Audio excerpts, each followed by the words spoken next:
শ্রীমদ্ ভগবদ্গীতার সপ্তম অধ্যায় বিজ্ঞান যোগ শ্রবণ করুন। শ্রী ভগবান বললেন, হে পার্থ, আমাতে আসক্ত চিত্ত হয়ে আমাতে মনোনিবেশ করে যোগ অভ্যাস করলে কিভাবে সমস্ত সংশয় থেকে মুক্ত হয়ে আমাকে জানতে পারবে তা শ্রবণ করো।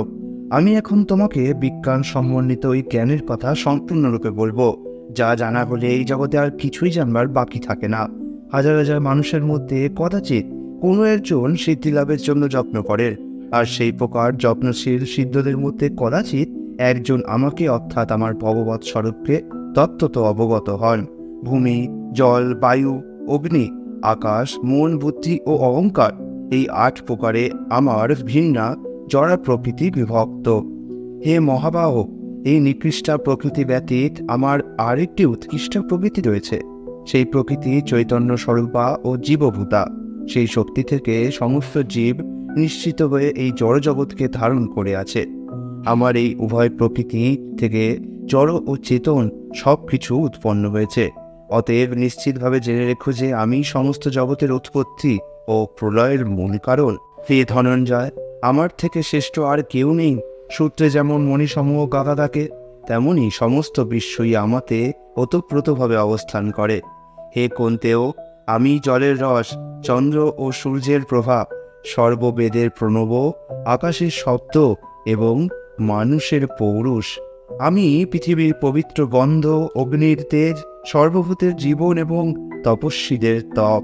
হে পার্থ, আমাকে সর্বভূতের সনাতন কারণ বলে জানবে।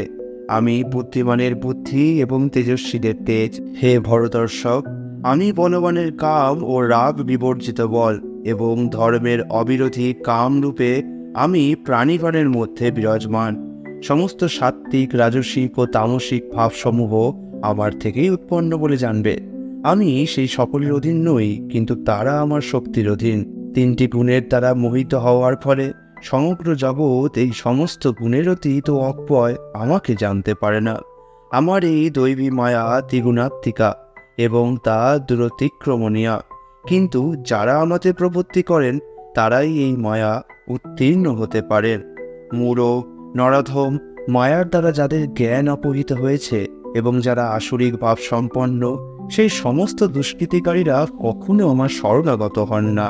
হে ভরতশ্রেষ্ঠ অর্জুন, আর্ত, অর্থার্থী, জিজ্ঞাসু ও জ্ঞানী, এই 4 প্রকার পুণ্যকর্ম ব্যক্তিগণ আমার ভজনা করেন। এই 4 প্রকার ভক্তের মধ্যে নিত্যযুক্ত আমাতে একনিষ্ঠ তত্ত্বজ্ঞানী শ্রেষ্ঠ, কেননা আমি তার অত্যন্ত প্রিয় এবং তিনিও আমার অত্যন্ত প্রিয়।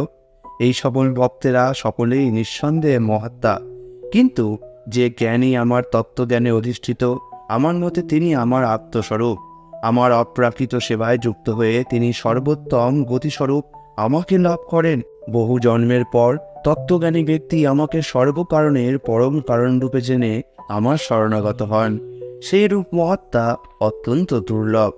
জড় কামনা বাসনার দ্বারা যাদের জ্ঞান অপহৃত হয়েছে, তারা অন্য দেবদেবীর শরণাগত হয় এবং তাদের স্বীয় স্বভাব অনুসারে বিশেষ নিয়ম পালন করে দেবতাদের উপাসনা করে। পরমাত্মা রূপে আমি সকলের হৃদয় বিরাজ করি। যখনই কেউ দেবতাদের পূজা করতে ইচ্ছা করে, তখনই আমি সেই ভক্তের তাতেই অচলা শ্রদ্ধা বিধান করি। সেই ব্যক্তি শ্রদ্ধাযুক্ত হয়ে সেই দেবতার আরাধনা করেন এবং সেই দেবতার কাছ থেকে আমারই দ্বারা বিহিত কাম্য বস্তু অবশ্যই লাভ করেন। অল্পবুদ্ধি ব্যক্তিদের আরাধনা লব্ধ সেই ফল অস্থায়ী। দেবোপাসকগণ দেবলোক প্রাপ্ত হন, কিন্তু আমার ভক্তেরা আমার পরম ধাম প্রাপ্ত হন। বুদ্ধিহীন মানুষেরা যারা আমাকে জানে না, মনে করে যে আমি পূর্বে অব্যক্ত ও নির্বিশেষ ছিলাম, এখন ব্যক্তিত্ব পরিগ্রহ করেছি, তাদের অজ্ঞতার ফলে তারা আমার অব্যয় ও সর্বোত্তম পরম ভাব সম্বন্ধে অবগত নয়। আমি মূঢ় ও বুদ্ধিহীন ব্যক্তিদের কাছে কখনো প্রকাশিত হই না। তাদের কাছে আমি আমার অন্তরঙ্গা শক্তি যোগময়ের দ্বারা আবৃত থাকি, তাই তারা আমার অজ ও অব্যয় স্বরূপকে জানতে পারে না। হে অর্জুন, পরমেশ্বর ভগবানকে আমি অতীত, বর্তমান ও ভবিষ্যৎ সম্বন্ধে সম্পূর্ণরূপে অবগত। আমি সমস্ত জীব সম্বন্ধে জানি, কিন্তু আমাকে কেউ জানে না। হে ভারত, হে পরম তপ, ইচ্ছা ও দেশ থেকে উদ্ভূত দ্বন্দ্বের দ্বারা বিভ্রান্ত হয়ে সমস্ত জীব মোহাচ্ছন্ন হয়ে জন্মগ্রহণ করে।